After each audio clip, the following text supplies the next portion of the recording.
ও ভাই শোনাই দিকে আসা। আসসালামু আলাইকুম। ওয়ালাইকুম সালাম। সাইড আছে সাইড, কোথায় গেছিলে? গেছিলাম কাজে। হ্যাঁ, কাজে গেছিলাম। কাজ হয়েছে? না, কাজ আজ হয়নি। কাজ হয় না? না, তা কাজ হয়নি তো কোথায় কি কাজে গেছিলে?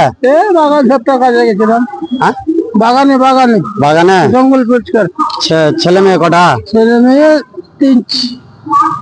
ছেলে মেয়ের বিয়ে সাজে হয়েছে না হয়নি? সব হয়ে গেছে। ছেলে কি করে? ওই ছেলে কাজ বিড়ি খেয়ে বেড়ায়, আলাদা খায়। আর মেয়ের বিয়ে হয়ে গেছে? হ্যাঁ, আর তুমি একা খাচ্ছ? একা কাজকর্ম করে খাও নাকি? হ্যাঁ, আমরা স্বামী স্ত্রী কাজ বিড়ি খাই। তো আমি কিছু পয়সা দেবো, নিয়ে যাবে? কাজ যখন হয়নি কিছু পয়সা দিচ্ছি, নিয়ে যাও। আজকে কাজ যখন হয় না আমি কিছু পয়সা দিচ্ছি। তো দেন, আমাদের বেশি দোয়া করা, আল্লাহ তোমাকে দোয়া করা। আজকের মাইনেটা দেবো? দেন। ঠিক আছে, আজকের মাইনেটা আপনাকে দিচ্ছি। আজকে কাজ করতে হবে না, কাজে তো হয় না আজকে, তাহলে মাইনেটা না। হ্যাঁ, ঠিক আছে। তো এই ভিডিওটা আপনারা দেখবেন, আপনারা যত পারবেন অসহায় মানুষকে দেখে যত পারবেন শেয়ারটা করে দেবেন। ঠিক আছে, হ্যাঁ।